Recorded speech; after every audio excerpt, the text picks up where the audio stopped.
Alrighty, welcome back, everyone. We just broke down those Big Ten matchups. We got Indiana, Indiana, Nebraska, a huge one. Michigan, Illinois, another huge one. Definitely two that could have some CFP implications down the road. But let's get into some ACC matchups. And one of these teams is not an ACC team, but at the end of the day, I'm counting them as an ACC team for the time being. But let's get into that Miami game first, because this is going to be a very, very interesting one. Right around 4.5, 5, depending on where you look for that line. And this is one of those that Miami got the bye at the very best time. They played two games where they just needed special comebacks to find their way back into it, and now they go on the road to a dangerous Louisville team. Not necessarily playing the game that they want to play right now. Lost games to Notre Dame and SMU before getting a win over Virginia last week. So one of those interesting teams that could very well still be in the ACC race if they get this win.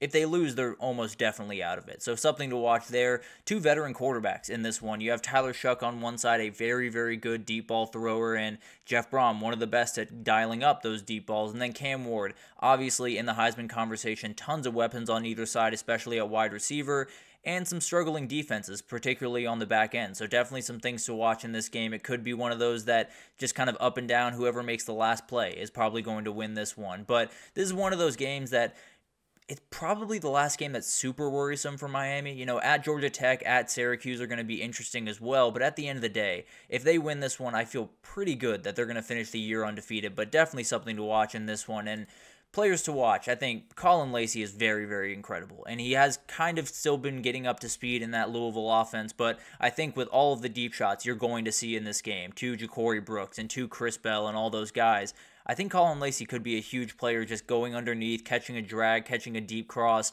and going 50 yards down the sideline. You know, he's not necessarily going to be that just run and go and will throw it up to you like Ja'Cory Brooks is, but he can be a very dangerous player underneath, and I think he's one of those guys that can really just kind of round out this offense more than anything else.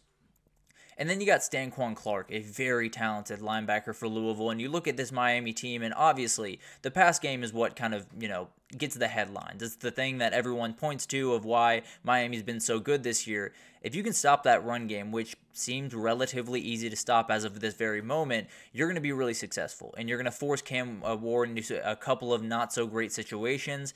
And we've seen what happens there. He'll make some pretty boneheaded mistakes, and then you can take advantage of those. So it'll definitely be interesting to watch how quickly they can get after him. And then can they stop the run game and then probably attack Cam Ward a little bit later in the day.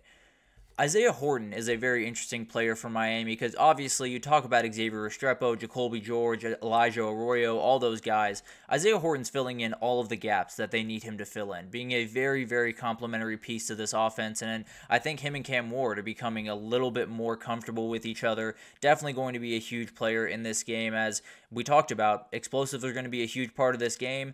Maybe it's the guys that just make those 8-yard, 7-yard catches that make the difference in this one. And then we got Jaden Harris on the back end of that Miami defense. He's got to play center field. He's got to be able to get maybe even a couple of picks in this game with those deep balls, because if they get beat more than a couple of times downfield, which they have been in the past couple of weeks, Louisville has every shot to be able to win this game and possibly just win a shootout more than anything else. And the keys to the game, as you can imagine, explosive plays are going to play a huge part in this one. Miami allowed 4 passes of over 50 yards in the Cal game. Louisville allowed a 59-yard rush as well as 3 30-yard passes in the SMU game. So definitely something to watch in that one. It's one of those things that if it might just be who can make the more 50 or 30-yard plays. So definitely something to watch. I think both of these teams can take advantage of those openings. Who can do it more? Jeff Brom's incredible at scheming guys open down the field. And then on the other side, you have one of the more dynamic players in the entire country in Cam Ward. So whoever can do that is going to be really successful. Thing is, to get explosive plays, you got to have time. So that pass rush is going to be hugely important. Louisville's got some injuries on that offensive line, and when you have Reuben Bain, Elijah Alston, Tyler Barron on the other side, you don't want injuries on the offensive line. They have 20 sacks this year for Miami, 13 for Louisville, so they can get there as well. Trammell Logan is an absolute monster coming off the edge, and he's one of those guys that if you see Cam Ward make a couple of bad mistakes or you see Cam Ward be flushed from the pocket a couple of times, I have to imagine you'll see Trammell Logan kind of trailing him right there. And then the Louisville run game is really interesting to me. Isaac Brown is one of those players that is very, very talented freshman, but hasn't quite hit his stride. Fun little tidbit about this game, he is from South Florida. So maybe there's a little bit of beef there. Maybe he doesn't love Miami because maybe they didn't recruit him quite as aggressively as he thought they should have.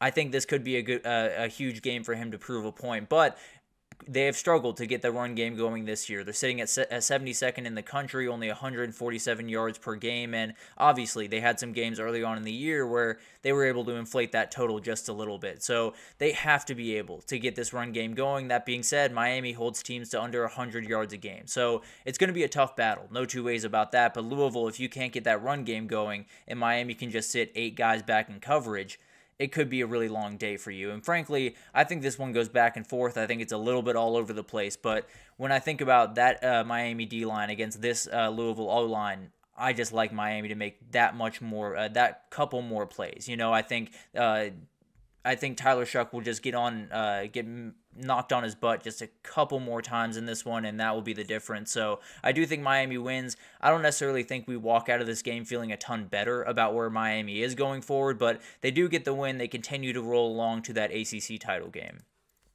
And then we got an interesting one here. I'm about to do upset alert right after this, but this would definitely be on there if I wasn't doing a full breakdown of the game. This is a very interesting game going all the way down to Atlanta, and it's one of those games that Tech is not necessarily that elite team by any means. That defense can be attacked. Obviously, that offense, while very, very efficient, can be, stagnant at times.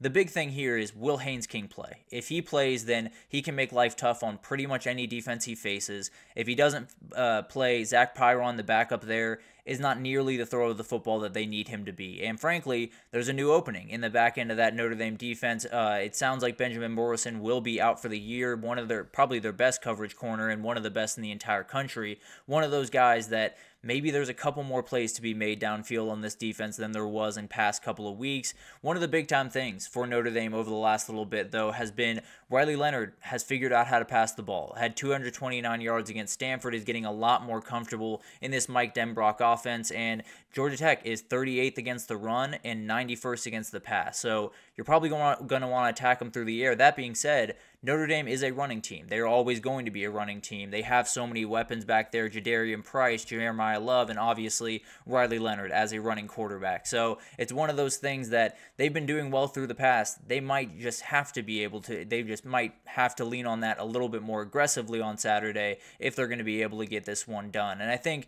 the biggest thing here is Notre Dame is officially on that kind of just on edge at almost every single moment. They are on edge pretty much throughout the rest of the season because they know as well as anyone else they got to run the table if they want to get into the dance. There's no two ways about that. So the reality is they just have to worry about going 1-0 every single week. Any slip up would essentially cook them, and there's not necessarily a game you'd be overly worried about. You wouldn't like Notre Dame in. But there's a couple of games there, including this one, that could get just a little bit sketchy for them. And then for Georgia Tech, they are 5-4 against ranked teams under Brent Key, which is pretty good when you're talking about 2 games that they played the number 1 team in the country in Georgia at the end of the year. So they're doing pretty good against ranked teams that are not named Georgia. But it's one of those things that it could be just that little bit tougher of a game if Haynes King is in the game. That's the big thing here, and I don't necessarily know what the status is as of yet. We will update you tomorrow for sure. But a couple of players to watch. Eric Singleton is very interesting in this game because we talked about the losing Benjamin Morrison. If you're going to lose him, then Georgia Tech's going to find a way to attack that opening, and this is the guy that probably does it. He is so electric with the ball in his hands. One of those guys that they'll use in screens, they'll use downfield, they'll use in end arounds. He's very dynamic, kind of like a Kevin Concepcion from NC State. Just a very interesting player, and definitely is going to be able to make some plays in this game. And then I want to talk about Kyle Efford, a very good linebacker for Georgia Tech, and one of those guys that it looks like his hair's on fire every single time he's out there on the football field. When you have Jeremiah Love to chase down, when you have Riley Leonard to get to the ground, he's going to be hugely important in this game, and really all the linebackers on that side for Georgia Tech. But this is the leader of this defense, I think the leading tackler on this team, so definitely someone to watch on Saturday. Bo Collins is starting to find it a little bit for Notre Dame. I believe he's their leading receiver as of right this second, and he's one of those guys that is just a mismatch pretty much wherever you put him. He's so physical, he's so big that if you can put a ball in his vicinity, he's going to be able to go up and get it. A very talented player, and especially against this Georgia Tech pass defense, I think he'll have his fair share of moments on Saturday.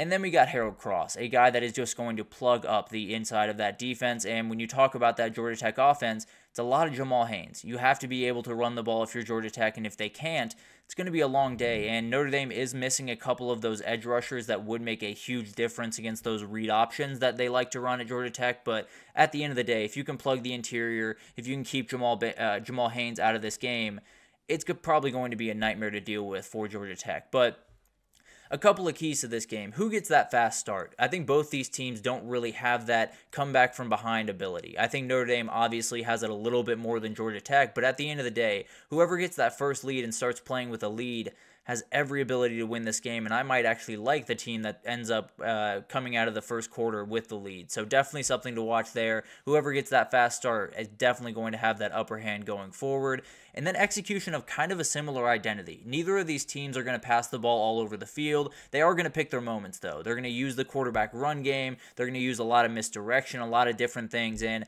you just got to figure out who can execute it at a higher level on Saturday. You know, Georgia Tech 56% run plays, Notre Dame 55%. So they are relatively even, but they definitely lean towards the run. They definitely utilize that quarterback run game. So it's going to be a very, very interesting watch, and we'll figure out just which one of these quarterbacks, which one of these teams is in a little bit better control of what they can do. And then, obviously, quarterback mistakes. Both these quarterbacks in the past have struggled from mistakes, but the reality is Riley Leonard has yet to throw a pick since that NIU pick that really kind of hurt them in that game. And then Haynes King hasn't had a turnover since the Louisville game. So has gone 2 straight games with no issues, and that is a big-time problem for him. So got to make sure you take care of the ball. Maybe it's one of those things that Haynes King makes that one mistake that hurts Georgia Tech, or maybe it's vice versa. Maybe Riley Leonard makes that one mistake. But overall, I think it's a really interesting game. One of those games that I don't think Notre Dame necessarily is going to lose. I do think Georgia Tech's going to put up a fight in this one. I think there's more ability on that Georgia Tech sideline than some people realize. I think Notre Dame, with a lot of those injuries, is going to come in here a little bit reeling. And I think even if Haynes King isn't 100%, which I don't necessarily expect him to be, I expect him to be on the field just because of the player that he is. But I don't think he'll be 100%. It could be one of those things that it's just margins that totally change this game, and I think Georgia Tech's going to come out on the wrong side. It's going to be really, really fun, and frankly, would not be all that surprised if Georgia Tech got that win. But as of right now, with the questions around Haynes King, I can't necessarily pick Georgia Tech. But going to be a really fun matchup, and I think both of those are really interesting for a number of different reasons. Miami, obviously, trying to go undefeated, get to the CFP. Notre Dame, the exact same thing, trying to win out the rest of the way, go to the CFP, and they are facing 2 teams that very much could get in the way of that. So going to be really fun down there in the ACC, but let's take our third break here, and when we come back, we're going to talk about the upset alerts all around the country. I have 6 different games for you, and there's a couple here that are a little bit more sketchy than I think some people are giving them credit for, so I'll break it down right after this.